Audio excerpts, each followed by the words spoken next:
What would you do if the person you love most in the world was dying and nothing you did could stop it? You'd try anything, right?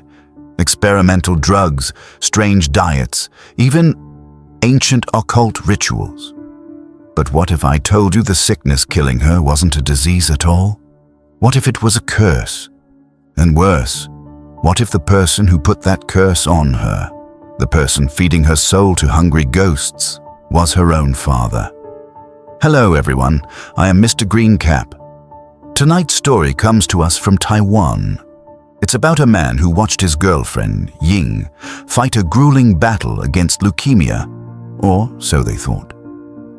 When this nightmare began, Ying had been enduring chemotherapy for 3 months. The results were terrible. She grew weaker by the day until she barely had the strength to walk. Out of sheer desperation, they turned to traditional Chinese medicine. They found a renowned doctor who everyone claimed worked miracles. They clung to it as a last resort. And for a while, it seemed to work. Ying's blood tests drastically improved. Her cheeks got some color back, and her energy returned. Her co-workers even joked that her skin had never looked better, saying she looked especially beautiful lately.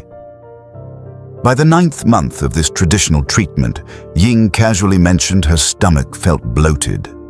At first, the guy brushed it off as indigestion, but days later, the swelling got out of control. He rushed her to the hospital.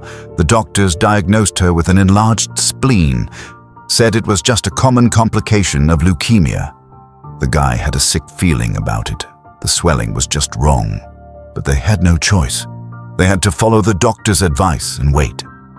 2 months later, the swelling hadn't gone down. It was worse. Ying's stomach was so bloated she looked 5 or 6 months pregnant. She constantly complained of this heavy, suffocating discomfort. Still, they forced themselves to believe it was normal. They didn't want to dig any deeper. That was when the strange dreams started. Ying said that every time she slept, a man would appear. And the moment he showed up, he would force her to perform grueling, repetitive labor. Stamping documents in an office, filing papers, organizing documents, an endless, infinite loop.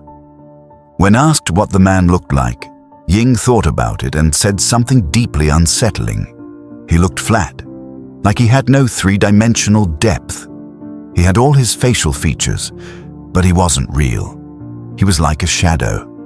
Every time she woke up from these dreams, she felt as exhausted as if she had just worked 3 double shifts in a row. Her body was getting absolutely no rest. The guy just assumed it was stress, a weak body playing tricks on her mind. Then, Ying's older sister went to consult a Ziwei Do Shu master. In the East, this isn't just checking your horoscope. It's a terrifyingly precise form of destiny mapping based on the exact minute you were born. It is far more complex and dangerous than Western astrology. The master's first words left them cold. She said there was a little boy clinging to their family. A child Ying's mother had aborted years ago, an unseen younger brother.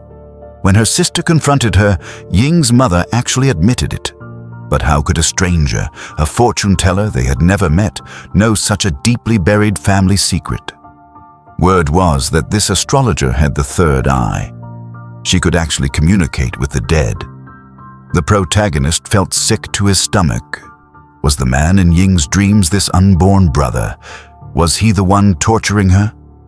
Through an old friend, the protagonist got in touch with Master Xuan, a powerful Thai occultist. After hearing the story, Master Xuan agreed to help. He taught the protagonist a hidden cleansing ritual, warning him that if done incorrectly, it would invite disaster. The master instructed him to place a specific object under Ying's pillow, weighed down by a blessed yellow talisman. This was a test. It would determine if the entity in her dreams was family, a karmic debtor, or a wandering ghost. If the entity is related to her, the master said, she won't dream of him tonight. She will sleep until dawn. The guy was highly skeptical. This was too bizarre. Ying had suffered from severe insomnia and nightmares for months. How could a piece of paper fix it? But that very first night, Ying slept perfectly. The man didn't appear. She didn't have to do the exhausting manual labor in her mind. Even though she still had to go to work during the day, just getting one solid night of sleep made her incredibly happy. But the peace didn't last. Soon after, Ying told him the dream had changed. It wasn't the man anymore. It was a woman. This woman didn't force her to work. Instead, she just led Ying to different places. Sometimes a grassy field, sometimes a riverbank. They would just sit there in absolute silence. The protagonist asked what she looked like and if she ever spoke. Ying said she was a middle-aged woman, dressed very plainly, with her hair tied up like an ordinary housewife. They never exchanged a single word, but Ying didn't feel scared. Instead, she felt a bizarre sense of familiarity. It was always the same woman leading her around, like Ying was just keeping her company. It felt wrong, but there was no obvious threat. All he could do was tell Ying to pay close attention to what happened next. Late one night, his friend called. Master Xuan and his translator had arrived in Taiwan. A massive corporation had hired the master to cast protective wards over a new construction site, meaning he would be stationed there for at least 2 years.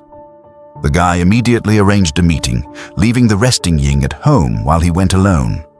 When he saw the master, he was shocked. Master Xuan was sickly thin, looking like he was dying of a terminal illness himself. The friend quietly explained that the master was bearing a heavy curse. To survive, Master Xuan practiced Jiang Tu, a brutal, highly illegal form of Southeast Asian black magic. He was artificially extending his own lifespan by consuming the good karma he earned when performing exorcisms. The guy explained Ying's new dreams. Master Xuan told him to give Ying a specific task. Next time she dreams of the woman, she must ask for her full name. In the spirit world, voluntarily giving your true name is like unlocking a door.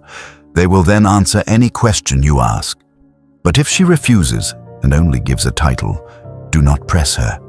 It means she has a hidden agenda she absolutely refuses to share.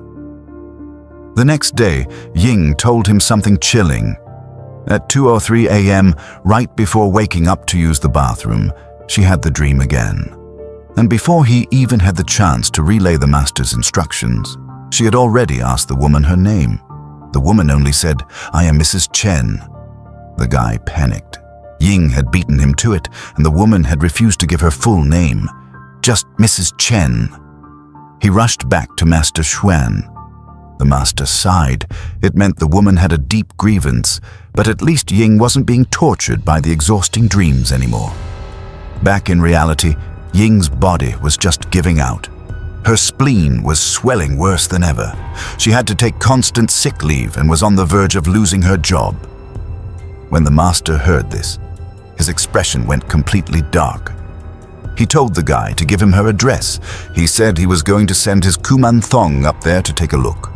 If you don't know what that is, it's basically the spirit of a stillborn baby. Necromancers bind them and use them as invisible spies. The guy was freaked out, but he handed over the address. He went home that night, his anxiety through the roof.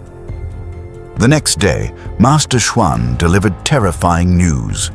The infant spirits had investigated the apartment. There was a male ghost inside. When asked what he was doing there, the man said he had long let go of his worldly attachments and wanted to move on, but he couldn't. His wife was keeping him trapped there. The man's surname was Chen. He was Mrs. Chen's husband. The spirits also found a little boy in the house. The aborted younger brother the astrologer had seen. The boy said he was just there for his mother and wouldn't harm anyone. The guy was amazed by the master's sight, but confused. Where was Mrs. Chen? The master's next words made his blood run cold. There is a fourth person in that house. But in the eyes of my spirits, she isn't fully alive. She is drenched in yin energy. She radiates pure murderous intent. That person was Ying. Panicking, he begged for a solution. The master ordered him to take Ying out of her apartment immediately after work. Do not let her stay there. The master was going to send his spirits back to hunt for Mrs. Chen. If Mrs. Chen returned to the apartment and realized Ying was missing, she would likely lose control and slaughter whoever was left in sight. He took Ying to his own apartment that night. They survived until morning. The next day, Master Xuan told them what his spirits had found. Mrs. Chen was there for one reason: Ying's father. Decades ago, back in the 60s, the Chen family was a wealthy shipping clan, but Ying's father and his brothers kidnapped Mr. Chen. They forced him to smuggle them out to Hong Kong on a boat, and when they got there, they just ditched him. Smuggling was a death sentence back then. Terrified, Mr. Chen grabbed his wife and their baby girl and just ran. Left everything behind. He didn't make it. He died out in the wilderness. The baby froze to death soon after. Mrs. Chen couldn't handle it. She just died of utter despair. Ying's father basically wiped out an entire family, and Mrs. Chen spent the next few decades hunting him down in the afterlife. She found her husband's soul and dragged him along with her, but she never found the ghost of her baby girl. The master said her rage was so heavy, it felt like it was physically crushing the building. Unable to let it go, the guy decided to test Ying's parents. He knocked on their door. While making small talk, he casually brought up her father's early years. Ying's mother was chopping vegetables in the kitchen. She froze, looked up at him, and vaguely muttered that times were hard back then. He pushed further. "I heard someone helped Uncle smuggle himself out, did him a huge favor." The mother stopped. Her hands hovered over the knife. She wiped her hands, stayed silent for a long time, and finally admitted it. She said the father mentioned it sometimes, but that family had met with an accident and were all gone. She claimed she didn't know the details, not even their last name. She was being evasive. Her story matched Mrs. Chen's perfectly, but she was hiding the truth. That night, he gathered his courage and found Ying's father sitting in the living room, reading a newspaper with a hot cup of tea on the table. The guy pulled up a chair and casually mentioned the smuggling incident. The father barely looked up, gave a dull hum, and kept reading. "I heard that family helped you," the guy pressed. "Wonder what happened to them?" The father's hands instantly stopped turning the page. The air in the room just died. He lowered the newspaper, picked up his tea, blew on it calmly, and spoke. "A family did help us. Heard they got caught when they went back. It was a chaotic time. Things happen. I send money to their ancestral shrine sometimes to repay the debt." When asked for their surname, the father shot him a cold look. "Lin," he lied smoothly, then went back to his paper. The guy's mind was reeling. If Mrs. Chen was telling the truth, the father was a sociopathic liar. But if the father was telling the truth, the master was lying. The truth didn't actually come out until Master Xuan handed him a heavy jade amulet. It was carved like a Chinese warrior's blade. He told him to make Ying wear it non-stop until the winter solstice. That specific day is a big deal over there. It's when the dark, dead energy of winter hits its absolute peak, right before the whole cycle resets. The master said that's when things would finally change. But the master gave him one more terrifying instruction. "Look in the father's room." He was hiding Ying's birth chart. That night they searched the father's room. On the very top shelf of the wardrobe, they found a white envelope. Inside was Ying's exact birth time, locks of her hair, pieces of her fingernails, and an earring she had lost years ago. The master wasn't lying. Ying's father had caused the tragedy, but why hide his dying daughter's hair and nails? When he brought the envelope to Master Xuan, the horrific reality finally dropped. Mrs. Chen couldn't reach the father to get her revenge. So, in her fury, she targeted his bloodline, Ying. And Ying's father, he knew the karmic debt was coming for him. To save his own skin, he hired an occultist to place a blood curse, a Jiang Tu, on his own daughter. He turned his flesh and blood into a meat shield to absorb the supernatural blow meant for him. The guy felt physically sick. A father feeding his own child to a vengeful ghost to save himself? The master warned him not to tell Ying. Her body was failing. The psychological shock would kill her instantly. He told the guy he would perform a ritual to force the Chen family spirits into the cycle of reincarnation, using the father's accumulated good karma to pay their toll. The master took the envelope and led him into a windowless room. It was lit only by blood-red bulbs and smelled thickly of sandalwood and an unsettling, greasy oil. The room was packed with grotesque, unknown statues. The room was packed with those child spirits, the Kuman Thong. But the master wasn't using them for this. He was summoning something called a Hong Pai. It's not just a ghost, it's a demon. High-ranking, extremely violent, tethered right to the master's own life force. Its name basically means it constantly bleeds this heavy, red aura. The guy asked if the ritual would destroy the Chen spirits. The master said no, just guide them out. But spirits resist being forced. They might thrash around. He told him to sit by Ying's bed for the 2 days leading up to the solstice and never leave her side. As the master chanted, throwing white rice and graveyard dirt, the guy distinctly heard the locked door behind the master violently rattle, like something was trying to break in. Before leaving, the master asked if there used to be a temple on the ground floor of their apartment building. He confirmed there was, a famous one that handled exorcisms, now abandoned. The master nodded. Your building is heavy with the yin energy. That empty room is occupied by a ghost king, basically a mafia boss of the underworld. Normal spirits are terrified of his territory. You sitting next to Ying is just a precaution. If Mrs. Chen comes and sees someone guarding her, she won't dare make a move. The guy was terrified. The master chuckled, holding back a cough. Spirits shape themselves to your thoughts. If you think of a cartoon character, they'll appear as one. But he knew seeing a cartoon character in the dead of night would be far more horrifying than a ghost. For 2 days, he guarded Ying, fighting sleep to do his work. Everything was calm. Until one early morning, he went out to buy breakfast. He stepped into the elevator. The lights flickered twice. The air instantly turned ice cold, a freezing, bone-piercing chill that cut straight through his down jacket. It was colder than a blizzard. But the second he stepped back into his apartment, the cold completely vanished. The winter solstice passed. Mrs. Chen never showed up. When he returned the jade blade to Master Xuan, a weapon the master said could scatter evil entities and was rarely lent out, the master closed his eyes and chanted. He confirmed his spirits had checked both apartments. Mr. and Mrs. Chen had successfully reincarnated. The blood feud was over. Ying was safe. When Ying finally went back to her parents' house, the guy noticed something. Her dad's arm was in a cast. Ying claimed he just fell. The guy knew better. The psychic meat shield had been broken. The karma hit the father directly. But the father's behavior grew bizarre. Rain or shine, even during typhoons where trees were snapping in half.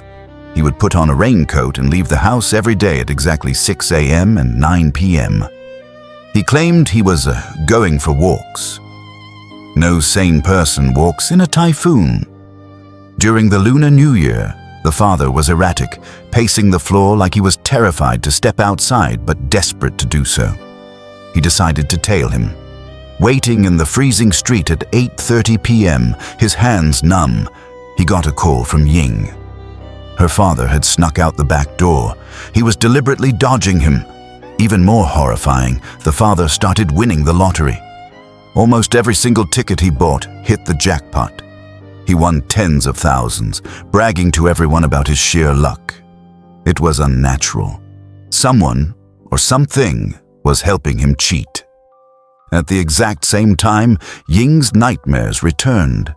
The endless, back-breaking labor, scrubbing floors, moving heavy boxes in a void with no one around. She would wake up unable to lift her arms, and then she started coughing up blood. Admitted to the hospital, Ying shared a dark secret she had never told a soul. Shortly after she and her third sister were born, her father put them in a cardboard box and dumped them in a dark alley in the freezing rain. Her mother snuck out and brought them back. The sickest part about this? The dad didn't even get mad when the mother brought them back. He didn't yell, he didn't say anything. It was like he planned for it to happen. The guy ran to Master Xuan. The master's face twisted in disgust.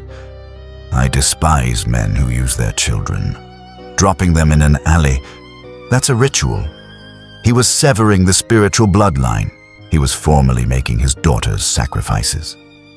The master pulled out a clay doll, closed his eyes, and chanted. Moments later, the doll violently cracked down the middle. The master opened his eyes. The Chen family is gone, but her father, he is currently housing 3 hungry infant ghosts. He originally bought them to fight off Mr. and Mrs. Chen. Now that the Chens are gone, he made a new deal with his demons. He is feeding them Ying's pure life force. In exchange, they give him the lottery winnings. The father had set up an occult barrier in the house, trapping Ying inside like a pig in a slaughterhouse, letting the child's spirits feast on her soul. The master's own tracker spirits had been eaten alive by the father's demons. They were exceptionally vicious. Master Xuan handed him 2 occult cords tipped with copper plates, 1 red, 1 yellow. The red cord was for Ying, tying her directly to the master's altar so he could monitor her. The yellow cord was for him. He had to charge it in the sun every day to convert yin energy to yang energy, acting as a human shield for Ying. When she leaves the hospital, do not let her go home. Take her straight to your place, the master ordered. The master set an ambush. He told the guy to meet him at an elevated parking garage directly across from the father's apartment. When Ying was discharged, he took her straight to his home, refusing to pack even her clothes in case they were cursed. The father was furious, trying every manipulation tactic to get her back inside his house for a family dinner. At 11 p.m., the guy met Master Xuan at the parking garage. The master was impossibly weak, sitting in a wheelchair next to an SUV with the trunk open, operating a makeshift altar. At exactly midnight, the master began chanting. On a perfectly still night, a violent gust of wind whipped up out of nowhere, blowing directly and precisely toward the father's apartment window like a guided missile. Within 60 seconds, the apartment lights flicked on. The window slammed open, and Ying's father stuck his head out, frantically searching the darkness. The guy ducked behind a wall. The father slammed the window shut. The barrier was broken. The curse was temporarily lifted. 3 days later, they heard the father and his 2 brothers suddenly liquidated all their shared assets, even selling properties abroad. They knew an occultist had broken their hex, and the brothers were severing ties to escape the karmic blowback. But the father fought back. His clean apartment suddenly had a cockroach infestation, but not normal ones. For 7 days straight, a massive, grotesque cockroach would appear in the exact same spot next to the bed and just drop dead. He literally watched one waddle in, reach the spot, and die on command. Master Xuan explained it was a lost, forbidden curse. Someone was using insects bred for weeks as vessels to pump sheer death energy into the room. Once the energy discharged, the bug died. The master called upon the Ghost King downstairs to block the hex. For a while, there was peace, but winter came, and Ying's body completely gave out. Her stomach swelled grotesquely, her legs puffed up. She was endlessly rotated in and out of the ICU. He held her hand, crying, promising her they would get through this. He went to the master, who shook his head grimly. The father was constantly firing dark magic at the master to disrupt his protection. The master handed him one final ultimate weapon, a spiritual bracelet containing a fraction of the Hong Pai demon's raw power. Put this on her immediately. Understand this. Do not let her family place any objects near her. Do not let her eat anything they give her. If you do, Even the gods cannot revive her. He sprinted to the ICU. He found a bag of oranges left by her parents right next to her pillow. He grabbed them and threw them in the trash. Right then, Ying's father walked past the door. The old man stopped. He looked at the trash can. He didn't look mad at all. He just smiled and walked away. Those oranges were definitely cursed. He turned to put the demonic bracelet on Ying's left wrist and completely froze. There was already a wooden prayer bead bracelet tightly wrapped around her arm. Ying weakly whispered that her parents had snuck in while she was sleeping and put it on her. He ripped it off and strapped the Hong Pai bracelet on. Ying asked to sleep. Exhausted beyond belief, he slumped over the side of the bed and passed out. In the dead of night, the alarms shrieked. Ying was suffocating. Nurses swarmed the room. They shoved him into the hallway. When the doctor came out, he shook his head. "She isn't going to make it. We are calling her family." Through the glass, Ying heard those words, calling her family, and she shed a single tear. 5 seconds later, the EKG monitors let out a piercing, endless tone. Her heart stopped forever. "Rapid cancer mutation," the doctors said. The guy collapsed to his knees, his lungs refusing to take in air. The heart-shredding, suffocating agony of that moment still wakes him up in cold sweats today. Ying's life was a tragedy. She cried when she heard the word family because she knew. She always knew the people meant to love her were the ones bleeding her dry just to buy themselves lottery tickets.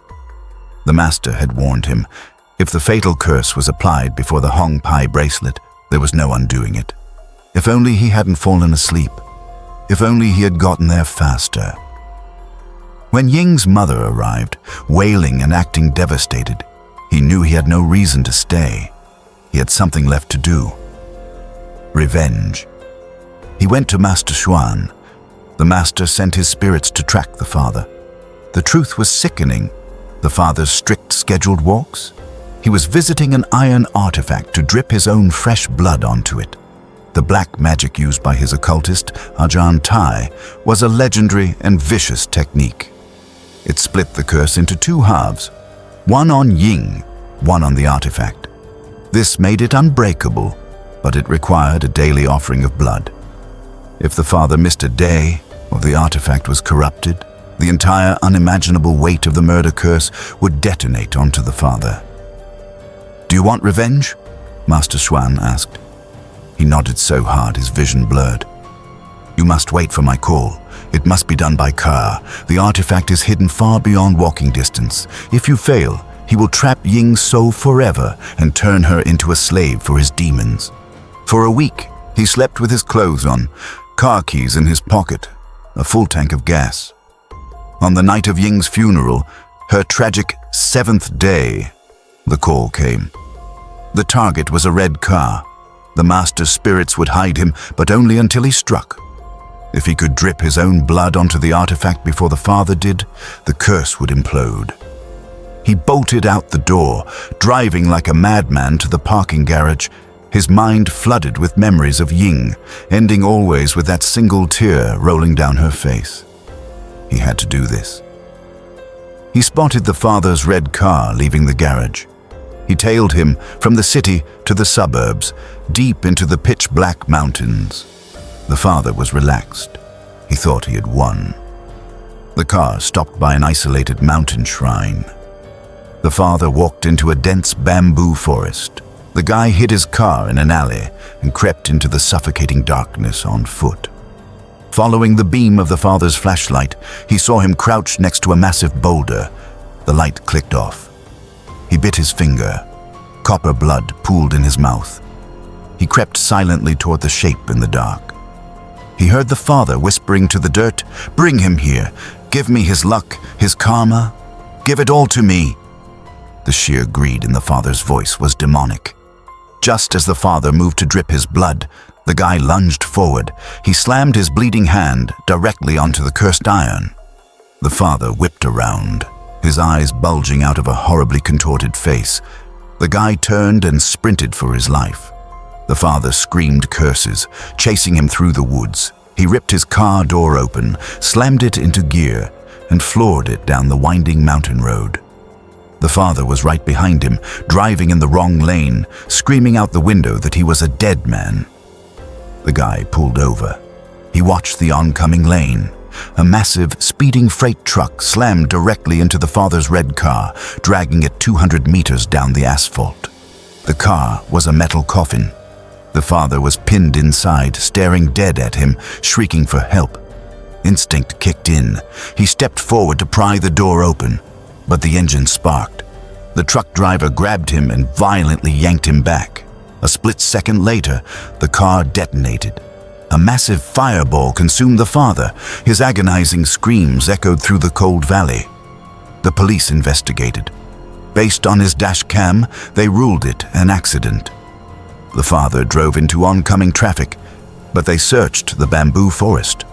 Under the boulder, they dug up a rusted metal box. Inside were various human bones and the dried, mummified corpse of an infant. Ying's mother never got an abortion. The father had forced it to happen to use the corpse for his dark arts. He asked the cops about a bloody iron totem. They found nothing. When he thanked the master, Master Xuan smiled weakly. My spirits covered his eyes. He couldn't see you. It was karma.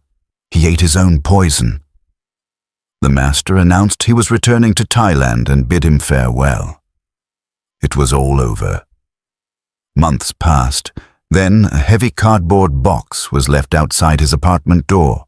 Inside was the blood-stained iron totem the police couldn't find, and a simple note. Thank you for taking care of Ying. Who sent the iron? Who was watching all this time? He doesn't know, but he knows Ying is finally resting in peace. The hauntings completely stopped, but late at night, in the quiet of his room, he still thinks about the girl on the hospital bed, shedding her last tear. He misses her. I'm Mr. Greencap. Guard your bloodline carefully. See you next time.